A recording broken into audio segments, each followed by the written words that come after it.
कोस कोस पर बदले बाणी, चार कोस पर पानी।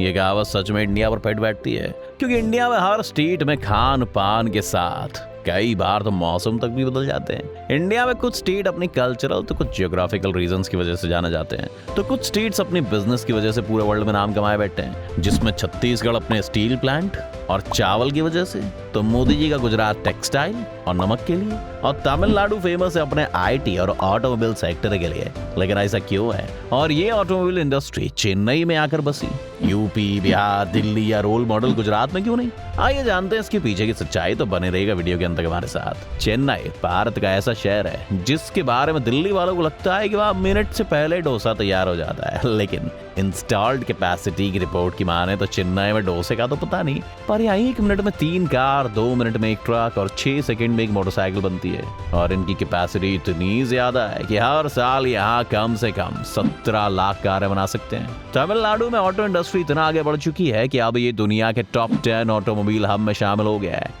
दरअसल तमिलनाडु सरकार ने बताया कि साल 2017-18 में देश से मोटर व्हीकल के एक्सपोर्ट में इकलौते तमिलनाडु ने 45% का योगदान दिया था, और इंडिया में हर तीसरा ऑटो पार्ट तमिलनाडु में बनता है। और यही वजह है कि चेन्नई में Hyundai, BMW, Renault, Nissan, Mitsubishi, Ford Motors और यामा मोटर्स जैसी मल्टीनेशनल कंपनीज हैं। यहाँ साल 2017-18 में फोर्ड मोटर ने लगभग 1.46 लाख, BMW ने 9,338, रेनो निसान ने 2.40 लाख और Hyundai मोटर्स ने 7 लाख गाड़ियां तैयार की। इससे तमिलनाडु को बहुत फायदा हुआ था, और अब कहा जा रहा है कि साल 2026 तक भारत दुनिया का तीसरा सबसे बड़ा ऑटोमोटिव मार्केट होगा, क्योंकि इस टाइम ऑटो मार्केट में 2 व्हीलर की हिस्सेदारी करीब 80% है। जिस हिसाब से अंदाजा लगाया जा रहा है कि आने वाले दिनों में 4 व्हीलर गाड़ियों की हिस्सेदारी तेजी से बढ़ेगी। आज चेन्नई के अलावा भारत में दिल्ली, NCR,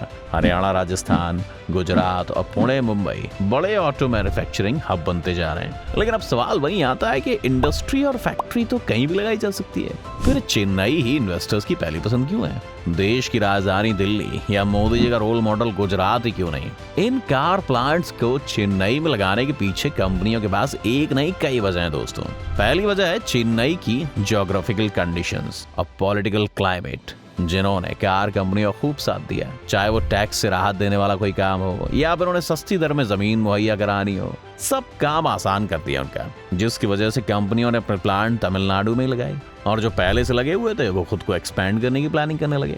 चेन्नई के बारे में इतना कुछ जानने के बाद एक सवाल आपके मन में जरूर आ रहा होगा कि क्या चेन्नई से पहले देश में कहीं और ऑटोमोबाइल हब नहीं हुआ करता था? अगर हाँ, तो फिर वो खुद को चेन्नई में क्यों शिफ्ट करने लगा? इसकी कहानी शुरू होती है दोस्तों 18 मई साल 2006 से। ये वो तारीख है जो टाटा के साथ साथ कोई भी ऑटो मैन्युफैक्चरर नहीं भूल सकता है, क्योंकि इसी दिन टाटा जैसी नाम की कंपनी के खिलाफ एक बड़े आंदोलन की नींव पड़ी थी। ये वो दिन था जब वेस्ट बंगाल की सरकार ने टाटा को नैनो का प्लांट डालने के लिए सिंगूर में 1000 एकड़ जमीन अलॉट की थी। तो असल में हुआ ये कि जब टाटा ने एक नए स्टेट में जाकर प्लांट डालने के बारे में सोचा, तो उनके प्लांट का जो हश्न हुआ वो सबके सामने था। करोड़ों का घाटा, कर्मचारियों की पिटाई और फिर प्लांट का वहां से हटना, ये टाटा क्या किसी भी ऑटोमोबाइल कंपनी के लिए डराने वाली बात थी। और इसी सिचुएशन का फायदा उठाया तमिलनाडु ने, और उसने टैक्स और कागजी कामों में इतनी छूट दे दी कि वो धीरे धीरे ऑटोमोबाइल मैन्युफैक्चरर्स का पैराडाइज यानी कि स्वर्ग कहलाने लगा। जिसके बाद दुनिया की बड़ी से बड़ी ऑटो मैन्युफैक्चरर से लेकर देसी कंपनियां भी चेन्नई में अपना प्लांट एस्टेब्लिश करने लगी, और वो इतने खुश हैं कि यहाँ से जाना ही नहीं चाहते। टैक्स और कागजी काम में छूट के अलावा चेन्नई में कुछ खासियत पहले से ही है, जिसने उसकी ऑटोमोबाइल हब बनने में बहुत मदद की है, और वो है चेन्नई का पोर्ट। चेन्नई के समुद्र किनारे होने से फायदा ये सभी कंपनीज को है, क्योंकि वो पोर्ट की मदद से माल और गाड़ियों का इंपोर्ट एक्सपोर्ट आसानी से कर लेते हैं। साथ ही चेन्नई के पोर्ट की कनेक्टिविटी भी पूरे शहर से काफी आसान है, जबकि ऐसा बाकी शहरों में मौजूद पोर्ट्स के साथ नहीं है। चेन्नई के सबब या फिर कहें बाहरी चेन्नई में काफी जमीन ऐसी है जो समुद्री तट के पास होने के चलते खेती करने लायक नहीं है, और इसी वजह से यहाँ पर प्लांट के लिए काफी बड़ी जमीनें आसानी से अवेलेबल है।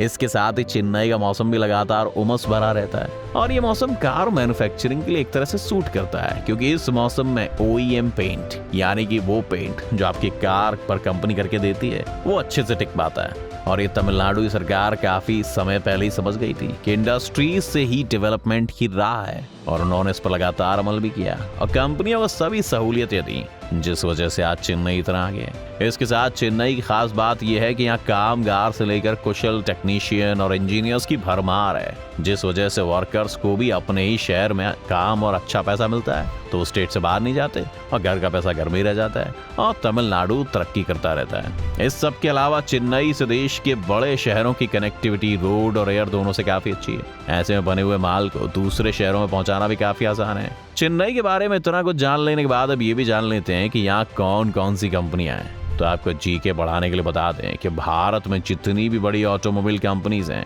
उनके प्लांट यहाँ लगे हुए हैं, जैसे कि Hyundai, BMW, Renault, Nissan, Mitsubishi, Ford Motors, Yamaha Motors, Mahindra and Mahindra और टाटा। हालांकि टाटा की फिलहाल यहाँ छोटी यूनिट लगी हुई है, लेकिन इसके साथ ही यहाँ कई कमर्शियल व्हीकल मैन्युफैक्चरर्स और टू व्हीलर कंपनीज भी मौजूद हैं। तमिलनाडु ने तो इन कंपनीज के बारे में इतना कुछ किया, लेकिन इस पर किसी ने ध्यान नहीं दिया कि इन कंपनीज का तमिलनाडु को लेकर क्या कहना है। तो आइए जानते हैं। महिंद्रा एंड महिंद्रा के ऑटोमोटिव प्रोडक्ट डेवलपमेंट मैनेजर का कहना है कि आप जब तमिलनाडु में गाड़ी का निर्माण करते हैं तो आपकी कॉस्ट काफी कम हो जाती है। सरकार भी कई तरह के लगने वाले टैक्स में छूट और सब्सिडी देती है। वहीं BMW जैसी कंपनीज जो चेन्नई में मौजूद अपने प्लांट में से अब 12 मॉडल्स का निर्माण करती है, उसने कभी एक असेंबलिंग यूनिट के तौर पर शुरुआत की थी और अब यहाँ पर कंपनी का एक पूरा प्लांट है। BMW चेन्नई प्लांट के मैनेजिंग डायरेक्टर का कहना है कि यहाँ सरकार, एडमिनिस्ट्रेशन और समाज तीनों के साथ में काम करने और कारोबार को बढ़ाने में आपका साथ देते हैं और तीनों को ही पता है कि इंडस्ट्री के साथ कैसे डील की जाती है। इसी वजह से हम भी इसकी कदर करते हैं। इन्हीं सब वजहों से आज चेन्नई न सिर्फ देश में बल्कि दुनिया भर में द डेट्रॉइट ऑफ इंडिया के नाम से जाना जाता है। आइए चेन्नई के बारे में कुछ इंटरेस्टिंग बातें आपको बताएं।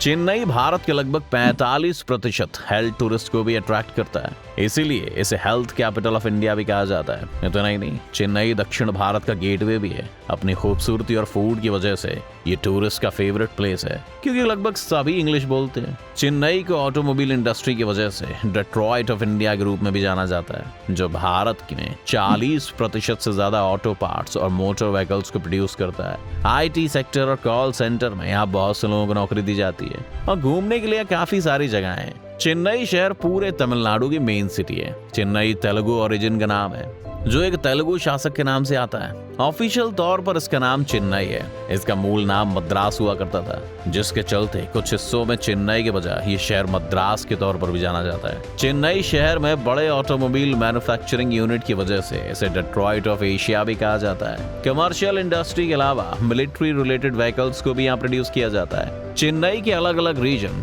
कई चीजों के लिए देश भर में जाने जाते हैं, जैसे IT कंपनी और फाइनेंस कंपनी, चेन्नई का economic base, automobile services, software services, financial services और हार्डवेयर मैन्युफैक्चरिंग। जहां सॉफ्टवेयर सर्विसेज कंपनियों में exchange, Cognizant, Hewlett packed enterprise, Wipro जैसी कंपनी शामिल हैं। और इन सब के अलावा फ्यूचर को देखते हुए चेन्नई कुछ सालों में इलेक्ट्रॉनिक मैन्युफैक्चरिंग हब के तौर पर भी उभरा है। दोस्तों, आप भी कभी चेन्नई जाना पसंद करेंगे क्या? अपनी राय में कमेंट सेक्शन में जरूर बताएं। आपको हमारी आज की वीडियो अगर पसंद आई तो इसे लाइक और शेयर कर दें, और अगर आप इस चैनल पर नए हैं तो सब्सक्राइब और बेल आइकॉन का बटन जल्दी से दबाएं, ताकि हमारे आने वाली वीडियोस का नोटिफिकेशन आपको सबसे पहले मिले।